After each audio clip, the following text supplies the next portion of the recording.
So it was interesting for me to for the first time, in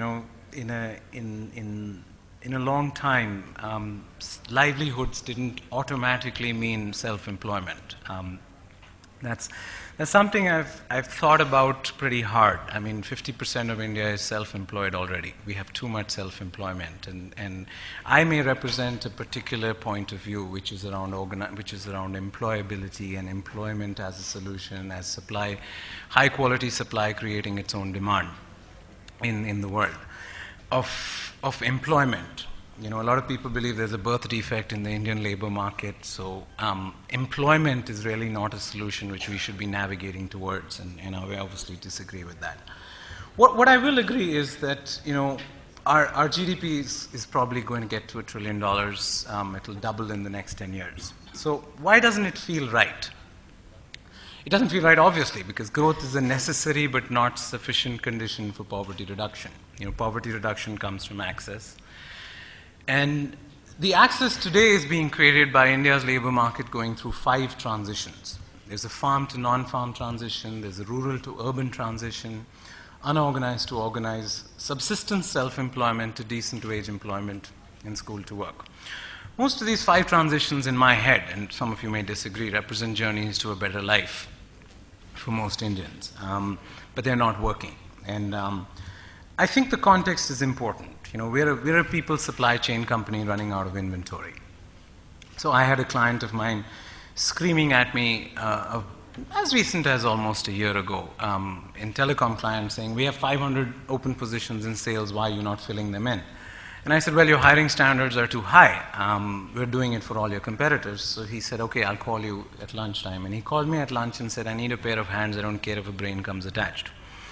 And we filled in those open positions in 2 days. But on the other side, we held a job mela in Jaipur with the government. We took about 200, 300 employers, and 35,000 people showed up that day. And I was the only guy wearing a suit for like 10 kilometers, so 1,000 of them came up to me. And I can guarantee if 800 of those kids were born in Delhi, Bombay, or Bangalore, they would have had a job. But it's the ovarian lottery. They were born in Dausa or Barmer or Jhunjhunu, where they just have no access to what are the jobs or what kind of skills they need, or just don't have the skills.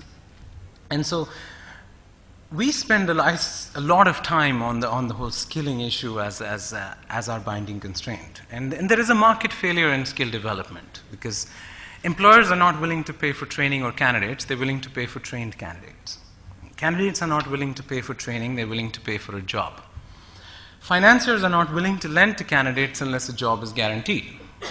And training companies are unable to fill up classrooms, even though some of them are now spending 30% of their revenues on marketing. So there obviously is a problem here. So the theoretically elegant construct of there's so many jobs and there's so many people, why isn't it sorting it out? And if we want to repackage our human capital as a demographic dividend, I think reform lifts all the boats, but some reforms makes those boats seaworthy. So there's a radical revamp of our 3E ecosystem: education, employability, and employment. And I didn't spend too much time on education till about a year ago, because I felt, we don't have a dog in this fight. But now I'm realizing that you can't really unpack the 3 E's very much, because they're very closely related. And there are 3 problems in India's human capital ecosystem. There's a matching problem, which is really connecting demand and supply. There's a job in Delhi and there's a candidate in Alwar. There's a mismatch problem, which is repairing supply for demand. And there's a pipeline problem, which is preparing supply for demand. And I distinguish between repair and prepare very strongly and very, very precisely. So innovation will happen at the intersection of public, private, NGO, financing, delivery, and certification, and education, employment, and employability. So vocational training will work, or skill development work, if you convert it into a job with fine print in my world. I think the context is important. There's a very low penetration of education. That there are very low and uneven returns. 58% of graduates make less than 6,500 rupees a month. So they're very low returns. The quantity versus quality trade-off. Our ayatollahs of education have tried to control quality by controlling quantity, and we've ended up with neither. And I think that trade-off has to be calibrated a little differently. Our regulatory ecosystem is focused on accreditation, which is inputs, but outcome light. The 10+2, 3 system is is interesting, but it has very few on and off ramps and really doesn't account for the multiple intelligences, which the complexity of our economy. If you view jobs as SKUs, we have 15,000 SKUs which we hire for, and our education system probably produces for less than a tenth of that.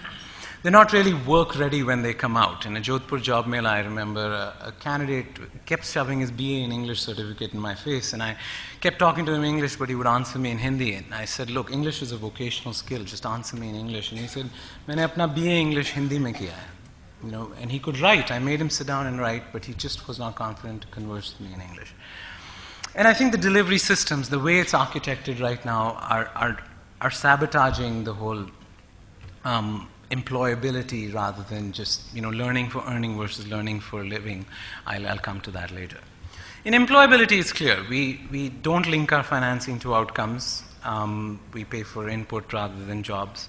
Our financing is only, public financing is only available for public delivery. So public financing being made available for private deliveries is a new thing. But if public delivery is the only way public money can be spent, then they don't have clients, they have hostages, and they act like that. Repair is different from prepare. We can't teach somebody in 6 months what they should have learned in 15 years, but we can do a lot in 6 months. We run a 10-day course, which is just take a bath, cut your hair, get rid of your body odor, look at me in the eye, tuck your shirt in. To stuff 3 months to stuff goes up to 6 months. It's not self-healing, the current system. So if you take the national occupation codes, 90% of them need knowledge, while 90% of the jobs out there probably need skills. So there's a huge mismatch between what we think are the skills and where we think the jobs are. We're still fighting yesterday's war. The entry gate versus exit gate. See, you can be like the IITs and IIMs with tight entry gates and wide open exit gates. Or you can be like the chartered accountant exam with wide open entry gates and tight exit gates. But today, vocational training in India has wide open entry gates and wide open exit gates. So the signaling value of certification is very low. Apprentices. We only have 250,000 apprentices in this country because of the stupid Apprenticeship Act, which was written in 1961. Popcorn stand. Germany has 12 lakh apprentices. Japan has 6 lakh apprentices. Learning by earning and learning by doing is a very powerful way of doing skill development.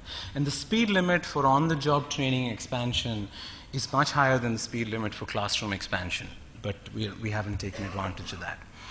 The center regulates and state delivers. This is true of most human capital stuff. I can have a meeting in Delhi, and I did a few months ago with DGT, where they said, we've got brilliant programs for skill development, the PPP program, the excellence program, but the states are just screwing up execution. And we run an ITI in Jaipur, or we help them.